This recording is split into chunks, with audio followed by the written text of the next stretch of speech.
5G is now well and truly established in many parts of the world, but it's still early days for this latest generation of mobile networking technology, and there are still plenty of key developments ongoing and enhancements for the industry to deliver. Well, to find out about some of the key ongoing developments in 5G, I'm talking with Harpinder Matharu, Senior Director of the Communications Group at AMD. So Harpinder, great to have you on the programme today. Thanks for joining us. Now, 5G deployments have entered the mainstream and are starting to mature, particularly in the first wave markets such as South Korea, China and Japan. And now the spotlight is shifting to the US, where the pace of deployment is picking up following the recent auction of C-band spectrum. In your view, what are the key trends in 5G so far? That's a good question. So, as you mentioned, that 5G deployments started in full earnest towards end of 2018. It started with Korea, then in 2019, deployments picked up in China as well, and subsequent years, we started to see deployments happening in North America as well. So from the pace of deployment standpoint, 5G deployments have happened much faster than what we had seen during the time of 4G deployments. So that was certainly a nice thing in terms of what we saw in terms of industry deployments. But most noteworthy thing to mention here is that majority of the deployments were leveraging massive MIMO radios. And when I say massive MIMO radios, these were 32TRX, 32 antenna systems in Korea, and in China it was 64TRX, and subsequently 32TRX radios were also deployed. And likewise in North America also we saw the similar trend. So it was for the first time that we saw that massive MIMO radios, way more complex, outnumbered the traditional macro radios. And we do see macro radios picking up, particularly when we have sub 1 gigahertz deployment happening. But this is a noteworthy trend that 5G has set up.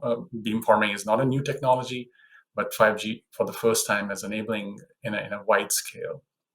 Now, having said that, 5G deployments happened in very interesting times. There was a lot of influence of cloud and virtualization, and disaggregation was a key trend interweaving 5G deployments, and of course the control plane and user plane separation. But the most important aspect that is still ongoing is around Open RAN. So I would say that it's very interesting to see how 5G deployments started, and there are some interesting times ahead of us. So how did 5G stimulate adoption of the massive MIMO beamforming radios? That goes back to when the Release 15 was being drafted. So 5G Release 15 included support for a large number of antennas and spatial streams for both transmission and receive path. So that was one important change. And then along with that, they also introduced for both data channel and for control channel, including the synchronization channels, inherently they were supporting beamforming, which was not the case at the time for 4G standards. So these two things were very important because a large number of antennas plus beam-aware control signaling, they can help us to spatially separate the beams more effectively, thereby reducing interference when we have multiple beams talking to different users. So in effect, this results in enabling beamforming on user-by-user basis. So while this was happening in 5G standards at the time, 4G was also supporting beamforming, but that was on carrier-by-carrier basis. And as we all know, 4G standards have also been quietly catching up with 5G, but it was 5G that started that trend. And it also, Ray, it's also important to mention here is that when 5G deployments were happening, availability of wide bandwidth spectrum in say C-band and of course in 2.6 gigahertz in case of China Mobile in China and 2.5 gigahertz in North America. Those wideband availability of wideband spectrum greatly influenced deployment of fairly complex and expensive systems. It wouldn't have been possible if we had narrower spectrum available at the time. So I think the timing was perfect from that standpoint. We had standards which were supporting beamforming, plus also we had the right spectrum available in mid-bands at the time. Now, let's dig a little deeper into massive MIMO. In the early phase of 5G deployments, massive MIMO radio performance in the downlink was within the expected range, but it seems the uplink performance was trailing. Is that correct? And can you tell us about some of the beamforming techniques that could potentially overcome uplink performance limitations? Yes, so during the first phase, the first 1.5 years, the radios that were deployed in field, there was an experience of uplink performance degradation, particularly when UEs were in the cell edge area. And this was coming, obviously, when you don't have proper signal to noise ratio, you cannot really do accurate channel estimation, and beamforming is highly dependent on that because we compute beam weights based on channel information. And if we don't have proper channel information, then it can, in fact, have further degradation in the performance of uplink compared to traditional, say, 88R radios. So this was very quickly recognized, and many of the system vendors, they came up with novel techniques. Some of those were discussed, some of those were proprietary. But obviously, it goes back to how can we improve channel estimation and quickly from that perspective. So some of the techniques incorporated more compute in radio to supplement channel estimation for uplink by introducing gain using all signals that are available, like, for example, sounding reference signals, CSIRs are standard approach, but they also incorporated, say, for example, demodulation reference symbols, which are not intended for channel estimation, but can definitely be leveraged for improving the beam weights or channel estimates that we obtain from other reference signals. So many of these techniques were introduced, and also the richness of the beam weights that were being maintained in the radio were also boosted. And what it means is that the beamforming system has to be adaptable, because I think it's just the beginning. We'll see similar constraints as more and more massive MIMO gets deployed and we have more subscribers using them. So having adaptability to tune these algorithms, as well as also having the capability of storing these the beam weights in radio, I think those things will help us to overcome any similar constraints that we see in the future. Okay, those sound like pretty key developments there. Now, site selection for massive MIMO radios could also be a challenge. Why is that? That's a good question, in the sense that, so as I mentioned earlier, that massive MIMO radios, they are typically getting deployed in spectrum where we have 100 megahertz or even more. And they're basically using up to 16 spatial streams or 16 beams and downlink and 8 beams and uplink. This is a very typical configuration.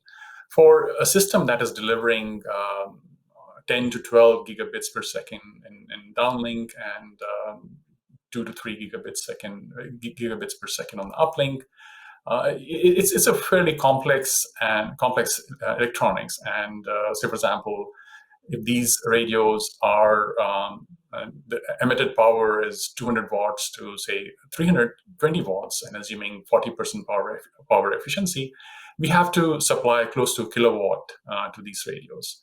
So that is power is one important constraint that we have. And if you have 3 of those massive MIMO radios, then obviously the amount of power that needs to be fed to these sites increases tremendously.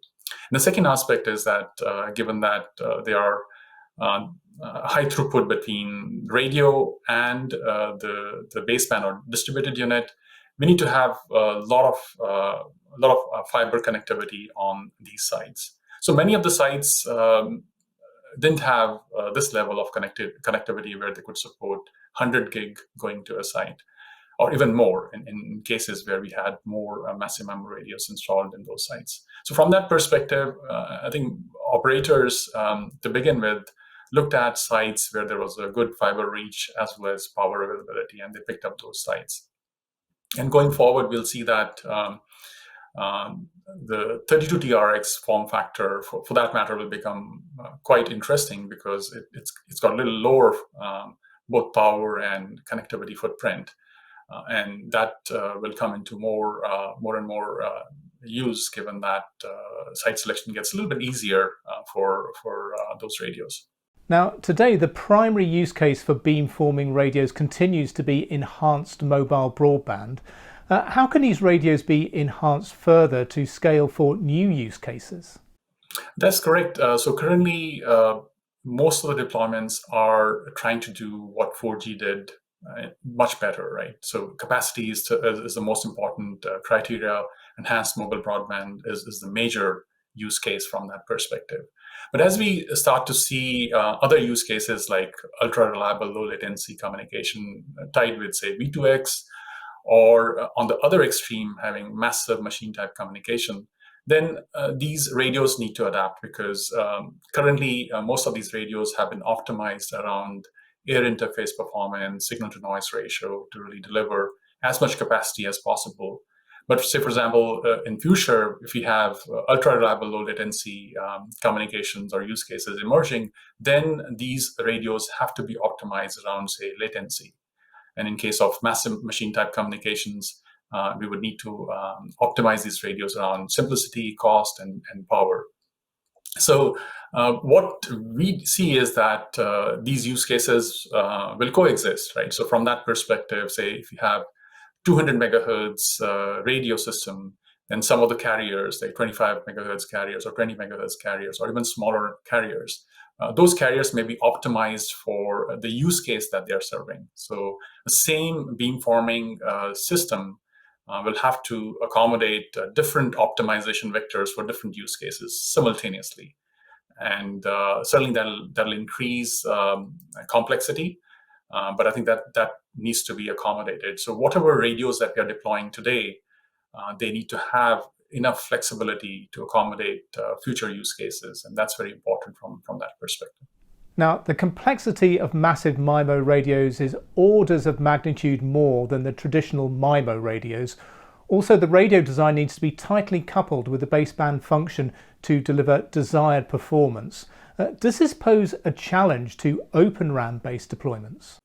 Yes, and we have seen some constraints around it. So if you look at Open RAN ecosystem, success in deploying massive MIMO systems has been very sparse. Like there are only one or two places where we have seen Open RAN based massive MIMO deployeds in early years. Of course, now the pace is picking up, right? But in those situations, operators played a significant role. They brought the DU vendor, they brought the radio vendor right at the spec phase, and they developed the system together. So given the complexity of these radios and various optimization vectors that we discussed just now, it's fairly difficult to really have these systems interoperate and deliver the performance that operators or end users are expecting from these systems. So certainly that has been a challenge for Open RAN. And as you know, that these are more complex, expensive systems, and up and coming Open RAN vendors, they have higher barrier to entry from that perspective. So they have to invest more, they have to hire more resources, and they have to be at it in terms of working with various DU vendors and doing interoperability with them over a longer period of time. And in the end, if the performance is not comparable to, say, vertically integrated systems coming from, say, tier one system vendors, then that becomes a deterrent, right? So this is one of the this has been one of the biggest challenge in O-RAN ecosystem. And if you see that in order to overcome some of these constraints, the standards also have been evolving to accommodate features that can help in boosting the performance. But as you change the standards, right, it also puts a constraint on the radio vendors who had older version of standards accommodated in their radios. They have to change as well. So it's been slow from that perspective. But I think now ecosystem is making more progress. And operators in particular have played a significant role in bringing the ecosystem together to make sure all these targets are met. And I think, so to begin with, it has to be operators facilitating deployments, Open RAN, heterogeneous deployments, and subsequently, as the ecosystem matures, I think it'll start percolating to broader deployments within the industry. Now, as you mentioned, Open RAN deployments have been slow to ramp up, but interest is picking up. In your view, which use cases or areas do you expect to lead the way in Open RAN adoption? Right. So it goes back to, again, the complexity of the system. So Open RAN based heterogeneous systems are easier to be deployed for a typical macro 2T2R, 4T4R, 8R systems, which are simpler. So I would say from that standpoint, Open RAN deployments will see more traction in rural areas, where the capacity crunch is less, and of course the deployments are simpler. And likewise for indoor settings, for small cell settings, and some of the operators have also announced they have tiered it in the sense that they want to see Open RAN deployed in specific order, and they have picked up small cell as the beginning point. And likewise in China also, we are seeing there is interest in doing Open RAN based small cell deployments. So to begin with, I think having simpler configurations in front of Open RAN ecosystems is a good selection, because that will enable these Open RAN vendors to demonstrate the capability as well as to establish themselves with the existing operators, and also learn about the supply chain and any associated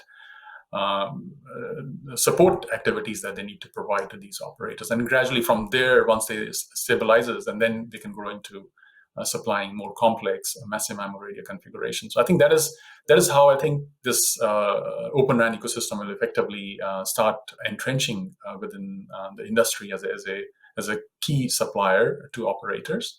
And in this context, I would also like to highlight is that say private 5G or enterprise 5G deployments are a good candidate for Open RAN ecosystem, where these are simpler configurations.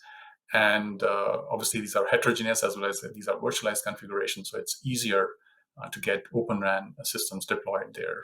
And then along with the radios, I think there is a tremendous opportunity also in providing services for, say, RAN intelligent controllers, whether it's XApps or RApps. I think in those areas also, Open RAN can differentiate from, say, a vertically integrated system where only single vendor or one or two vendors are providing intelligence on top of the RAN. But if you open up RAN intelligent controller to broader O-RAN vendors, I think that will exhibit tremendous amount of value to operators in monetizing their networks. Yeah, absolutely. There's a lot of excitement around the RAN intelligent controller for sure. Now, you highlighted massive MIMO as a key challenge for the radio access network. Let's close today with what you believe are the other main areas of innovation and also the key challenges still for 5G. Right. And what we have seen is that RAN, particularly radio, has taken the spotlight. And there is very less discussion around 5G core, which I would say that is probably a very interesting and disruptive change that we see ahead of us, because 5G core is service-based architecture. It's a complete disruption from how we ran the core networks in 4G. We have leveraged cloud and web scale practices using CI/CD, and it'll be predominantly virtual network function based. That means it'll be cloud native, it'll be virtualized. Having said that, getting to cloud deployments right away may not happen. So we'll have a hybrid deployments where we'll have VNFs and PNFs, or physical network functions. So they have to work together. So having a virtualized cloud native 5G core offers tremendous opportunities. At the same time, there are some challenges, right? So for example, now 5G core can be much more agile. It can be deployed on demand. So good example is, for example, if we have user plane function, which is replacing packet gateways in 4G. Now you can have multiple instances of UPFs chained together, where we could have one UPF terminating some of the traffic at the edge, and thereby retaining all the traffic from going across the entire network, and keeping mirror image of some of the applications at the edge. At the same time, we can have instances of UPFs in the core network that continuously stay in sync with what's happening in the edge. So this really brings tremendous ability to manage traffic within the network, do load balancing, all sorts of things that help in the end operators to manage their networks better. Now, one of the challenges with this approach is that once we have so many VNF functions distributed across data centers, as well as having some physical network functions, security is a bigger challenge. So, and most of these entities are talking to each other using RESTful APIs, or which are based on HTTP. So that means we have to secure these by using either TLS standards, transport layer security standards, or DTLS in some instances, right? So I think security is one very important aspect that has to be incorporated, has to be looked into with great care for 5G core. And given that inherently these are complex and moving and on-demand deployments, analytics will play a significant role, because traditional approaches to managing the core network and monetizing it may not work. Of course, we need traditional practices, but these practices have to be supplemented by doing AI/ML-based intelligence gathering and traffic prediction, and as well as also supplementing security. If there is any anomaly detected in the network, then those events should trigger action from the operator. So I think analytics has to play a significant role, and still very nascent, because most of the AI/ML is driven towards, say, vision or natural language processing, whereas network is a different beast, where you have high throughput and low latency requirements. So I think AI/ML techniques and models will evolve to address those high throughput requirements, where we need to have millions of inferences per second. And that's quite different from what we see in consumer world, where vision or language processing or other use cases, they're leveraging at kilobit inferences per second, much slower. So I think those things need to evolve as well. And then, given that within the core network, we'll have 100 gig plus throughput happening at these virtual network functions, acceleration will be very important. So you will not be able to do all these operations just on general purpose compute. So you need to have general purpose compute having various accelerators, plus also PCIe-based SmartNIC cards need to be deployed in some of these sites to offload the packet processing and security workloads from these VNFs. So a lot to consider there, a lot of innovation going on in the industry, but still great potential for 5G in the future. Harpinder, thanks for joining us today and delivering us your insights, and look forward to talking to you again in the future. Thanks very much. Goodbye.